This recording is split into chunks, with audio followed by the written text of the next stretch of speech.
नमस्कार मंडळी, कसे आहात सगळे? मजेत ना? आणि नेहमीचा आपला आपुलकीचा प्रश्न, पदार्थ बनवून बघत आहात ना? बनवायलाच पाहिजे.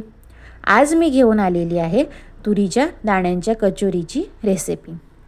चला तर मग जास्त वेळ न घालवता आपण याची रेसिपी बघूयात. सर्वप्रथम आपल्याला तुरीच्या शेंगांचे दाणे काढून घ्यायचे आहे आणि ते 2 ते 3 वेळा पाण्याने धुवून घ्यायचे आहे. नंतर 15 ते 20 मिनिट आपल्याला हे शिजवायला ठेवायचे आहेत. आता हे पहा, असे शिजलेले आहेत. आता आपण गॅस बंद करूया. आता एक चाळणी घ्यायची आहे, त्यामध्ये हे दाणे काढून त्यावर थंड पाणी टाकायचं आहे आणि मिक्सरच्या भांड्यात आपल्याला हे काढून घ्यायचे आहेत. थोडे हे थंडे होऊ द्यायचे आहे, माझे गरम आहेत. आता दाणे थंडे झालेले आहेत. यामध्ये आता 7 ते 8 लसणाच्या पाकळ्या टाकायच्या आहेत आणि एक अद्रकचा तुकडा टाकायचा आहे. आता आपलं हे मिश्रण काढून झालेलं आहे. आता एक कढई घ्यायची आहे, त्यामध्ये 1 टेबलस्पून तेल टाकलेलं आहे. तेल आपण गरम होऊ देऊया. तेल गरम झालं की त्यामध्ये 1 टीस्पून मी मोहरी टाकलेली आहे. मोहरी आपल्याला चांगली तडतडू द्यायची आहे. आता मोहरी तडतडली की त्यामध्ये आपण हिंग टाकूया आणि जिरं टाकूया. जिरं मी अर्धा टीस्पून टाकलेलं आहे आणि हिंग पाव चमचा टाकलेला आहे. आता यामध्ये खसखस टाकायची आहे. मी 1 चमचा खसखस टाकलेली आहे. तुम्ही आवडीनुसार कमी जास्त करू शकता.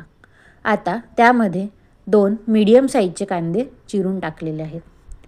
आता हे कांदे आपल्याला चांगल्या प्रकारे परतवून घ्यायचे आहे आणि 5 ते 7 मिनिट शिजू द्यायचे आहेत. आता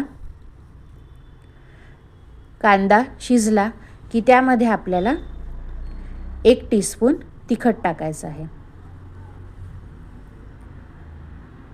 अर्धा टीस्पून हळद टाकायची आहे आणि आपण हे मिक्स करून घेऊया.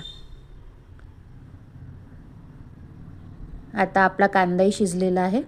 त्यामध्ये आपण जे मिश्रण मिक्सरमधनं काढलेलं होतं ते टाकूयात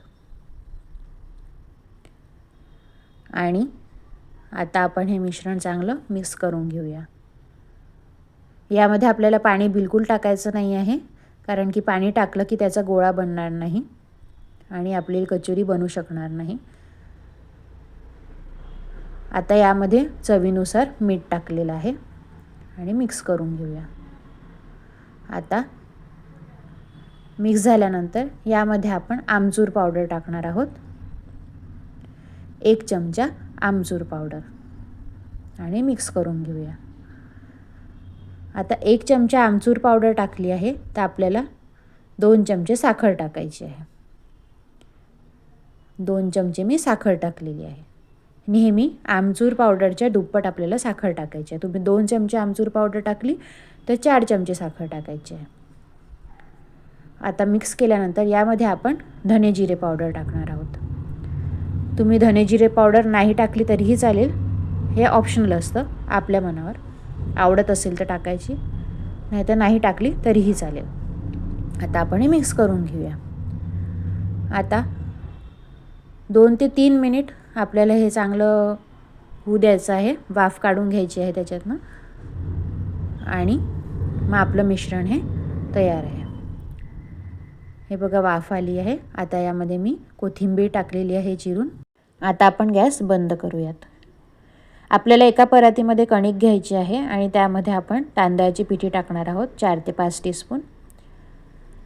आणि आता यामध्ये आपल्याला ओवा टाकायचा आहे. 1 टीस्पून मी ओवा टाकलेला आहे.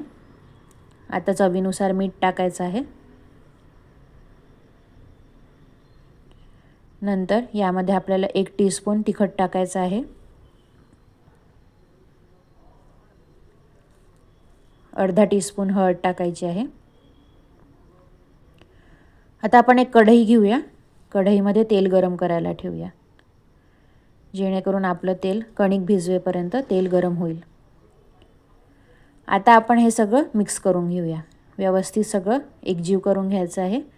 पाणी टाकायच्या आधी पहिले आपल्याला हे कोरडंच मिक्स करून घ्यायचं आहे.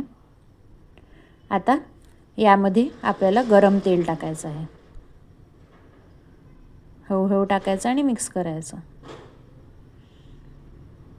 3 ते 4 टेबलस्पून टाकायचं आहे चांगलं आणि छान मिक्स करून घ्यायचं आहे.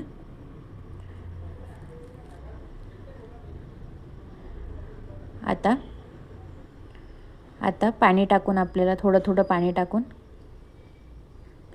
हे बघा 1 चमचा तेल टाकायचं गरम, मिक्स करायचं, परत 1 चमचा तेल टाकायचं, मिक्स करायचं, असं 3 ते 4 वेळा करायचं आपल्याला, ज्याच्यामुळे आपलं आवरण हे क्रिस्पी बनतं. आता आपल्याला थोडं थोडं पाणी टाकून हा याचा गोळा मळून घ्यायचा आहे. आता चांगल्या प्रकारे आपला गोळा हा मळून झालेला आहे. असं चांगला तो मळायचा आहे. आता आपला गोळा हा मळून झालेला आहे. आता आपण एक छोटासा गोळा घेऊया आणि त्याला थोडंसं लाटून घेऊया. मी वरनं त्याला पिठी लावलेली आहे तांदळाची, तुम्ही कणिकसुद्धा लावू शकता. आता थोडासा मी लाटून घेतलेला आहे. आता यामध्ये आपण जे मिश्रण बनवलेलं आहे तुरीच्या दाण्यांचं ते टाकूया आणि हे बंद करून घेऊया. तुम्ही हिवाळ्यात नक्कीच ही कचोरी ट्राय करून बघा, खूप सुरेख लागते. आता एकदा थोडीशी आपण वरण लाटून घेऊया आणि गरम तेलात सोडूया.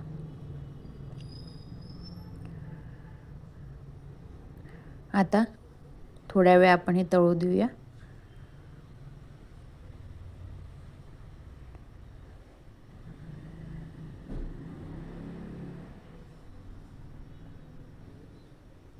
तुरीच्या दाण्यांची कचोरी कोणाकोणाला आवडते मला कमेंट्समधून नक्की सांगा. आता ही आपण थोड्या वेळ चांगली होऊ देऊया. लालसर होईपर्यंत आपल्याला ती तळून घ्यायची आहे.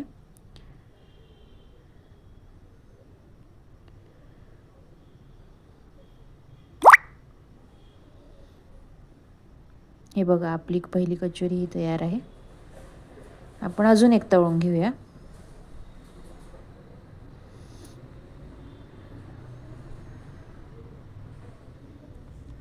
आता ही पण तळून झालेली आहे, आपण ही काढून घेऊया. आता अजून एक लाटून घेऊया.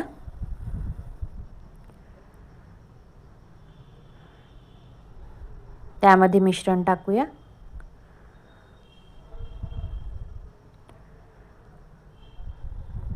आणि हे बंद करून घेऊया.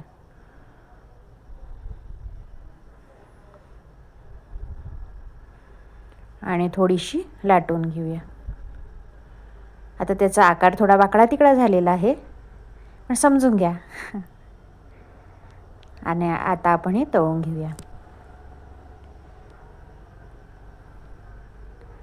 तुम्हाला माझ्या रेसिपी आवडतात की नाही ते मला कमेंट्समधनं नक्की सांगा. लाईक करा, शेअर करा, सबस्क्राईब करा माझ्या चॅनलला आणि आपल्या मराठी माणसाला प्लीज मदत करा.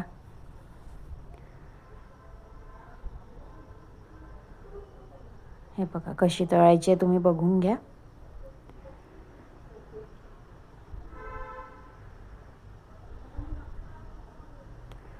आता आपली कचोरी ही होतच आलेली आहे. आता ही झालेली आहे, आपण काढून घेऊया. अशा प्रकारे आपण सगळ्या कचोऱ्या एक एक करून तळून घेऊया.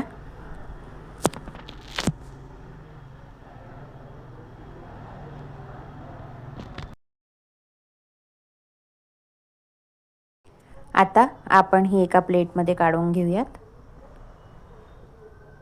तुम्हाला ही रेसिपी कशी वाटली हे मला कमेंट्स सेक्शनमधून नक्की सांगा आणि काही चूक झाली असेल तर मला माफ करा. प्लीज माझ्या चॅनलला लाईक करा, शेअर करा आणि सबस्क्राईब करा. तुम्ही वेळात वेळ काढून माझी ही रेसिपी बघितली त्याबद्दल धन्यवाद. लवकरच भेटूयात अशाच एका नवीन रेसिपीसोबत.